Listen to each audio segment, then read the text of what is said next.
Mesdames, Messieurs, amis des journaux, bonjour et bienvenue à ce rendez-vous de l'actualité.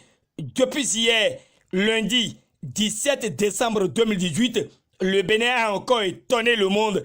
Le Télégramme parle ainsi parce que le dossier ICC Service, que beaucoup croyaient enterré, a connu depuis ce lundi un rebondissement judiciaire spectaculaire. L'imprimé signale que la Cour de répression des infractions économiques et du terrorisme a pris le dossier en main pour y déceler toute la vérité et situer les responsabilités. Pour mieux nous éclairer sur la première journée de ce procès historique qui a permis aux principaux accusés, témoins et autres de dire à la barre leur part de vérité dans ce rocambolesque qui a fait surface en 2010, le Télégramme, à l'issue de l'audience, nous fait un résumé. D'entrée, le confrère nous indique que c'est une cour composée de M. Edouard Syriac Dossa, président de la Cour de répression des infractions économiques et du terrorisme, des assesseurs M. Chognon Richard Liman, Aldamou Moussa, Guillaume Lali, Cyprien Chibozo, ministère public Ulrich Gilbert et Togbono, procureur spécial près la Cour de répression des infractions économiques et du terrorisme, de Maître Oussou Léonce Adjado, greffier en chef près la criette de la composition de la Cour. Le Télégramme nous informe qu'à l'ouverture de l'audience, le président Edouard Syriac Dossa a donné lecture des principaux chefs d'accusation qui pèsent contre les prévenus, à savoir association de malfaiteurs, escroquerie avec appel au public, complicité d'escroquerie avec appel au public, exercice illégal des activités bancaires et de microfinance, faux en écriture privée, corruption, recel d'escroquerie et vol de documents. Voilà les charges soulevées par Syriac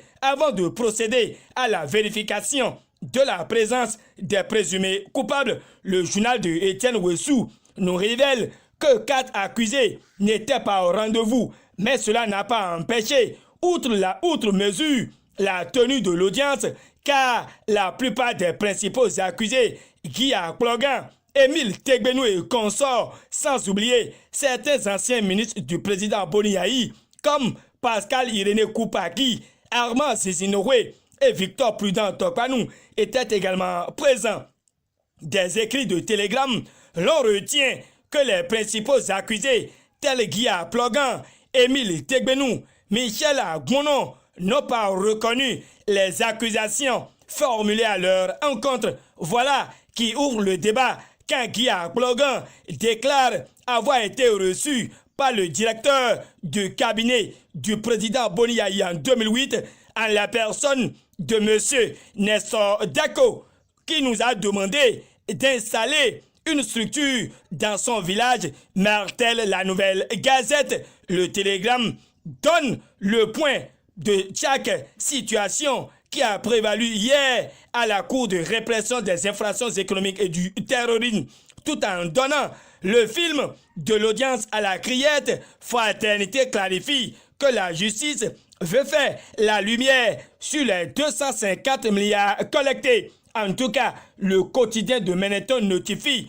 que Koupaki vide complètement son sac, mais Nord Sud Quotidien indique que Guy Akplogan accable Boni Yayi avec des révélations sur sa complicité évidente, ajoute l'autre vision. Et les pharaons clament que Victor Tokpanou est également plongé pour avoir reçu 2 millions de Guy Akplogan. Selon la Nation, la supercherie se dénude. Déjà, le quotidien du service public donne l'exemple de Pascal Irénée Koupaki qui, suivant Baisse Info, dédouane l'ex-président Boni Yayi. À en croire les propos de Pascal Irénée Koupaki et rapporté par Baisse Info, il y a une défaillance des services de renseignement. L'homme déplore la faiblesse du système bancaire au Bénin et condamne les déposants, puis incrimine les responsables de ICC Service. Dans cette déclaration, Pascal Irénée Koupaki évoque une affaire obscur et parle de supercherie. Best Info déclare que le secrétaire général de la présidence de la République s'interroge sur le rapport du Fonds monétaire international et accepte avoir joué un rôle de sapeur-pompier. L'allure que prend le dossier relatif à l'affaire ICC Services, dont l'audience s'est ouverte hier, frise un acharnement à laisser entendre Clément Kouchadé est notifié par l'Afrique en marche. Selon le radar, le procureur spécial Ulrich Togbono cherche la possible impossible blancheur éclatante de la neige. Le journal voit le premier jour de l'audience comme un film de chevalier qui se battait avec bravoure pour le roi et son royaume.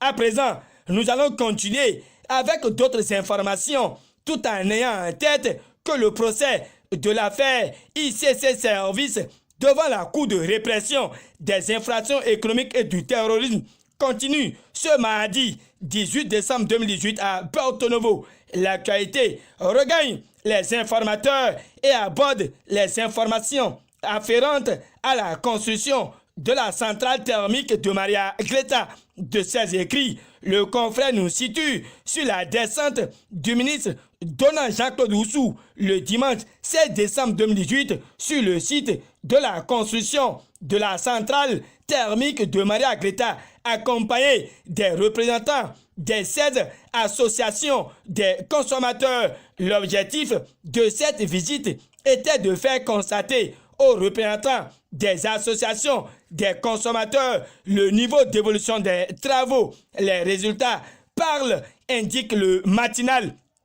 Le potentiel pour sa part observe la création du parti Foscori pour le développement du Bénin et soulève que Toleba, sans souffle, tombe dans le ridicule politique. Ce n'est pas fini par ici. Et le perroquet rend public la clochardisation sans pareil et déconcertante du FITEB de l'année 2018, suivant le journal de Patrice Baguidi. La précipitation, l'improvisation et le système de vase clos étaient le ciment d'une édition terne et un label vampirisé. Le confrère explique que depuis l'édition du maestro Aloubine, qui a pu faire rêver l'homme de théâtre et qui avait rendu fier le béninois lambda, le FITEB a commencé à sombrer jusqu'à devenir le nez qu'on a vu du 16 au 24 novembre 2018. L'auteur de l'article clame qu'à l'heure du Bénin révélé, c'est plutôt un dessous rugueux du label FITEB qui a été révélé. Et ce bordel orchestré avilit et jette après tout un grand déshonneur sur le Bénin. C'est pourquoi le perroquet déterre que c'est une édition à vite oublier, quoique la pilule soit armée à avaler. Mais tant que la douleur passe et que la forfaiture soit oubliée, le perroquet voudrait que Éric Hector Humpé, aux commandes de cette salade, doit, avec la même verve dont il est coutumier, présenter des excuses publiques à la nation béninoise en général et à ses pairs en particulier. Et le perroquet cède sa place au télégramme qui montre que le commissaire de Aklankpa est relevé de ses fonctions après des accusations d'abus d'autorité, de corruption et de détournement. Pour finir, retenons que les habitants du village Héoun, dans la commune d'Avouankou, exigent l'élection de leur chef village après l'arrêt du 14 novembre 2018 de la Cour suprême qui n'a pas encore eu d'effet du côté du maire Eugène Lonéon. Nul n'étant au-dessus de la loi, cet Apollo puissant est invité à se plier à la décision de la Cour suprême. Fin de cette revue de presse. Réalisation et présentation, Gutembe Soou. Merci pour la bonne position gardée à l'écoute de ce clin d'œil quotidien. D'ici à là, portez-vous bien et à demain pour d'autres actualités.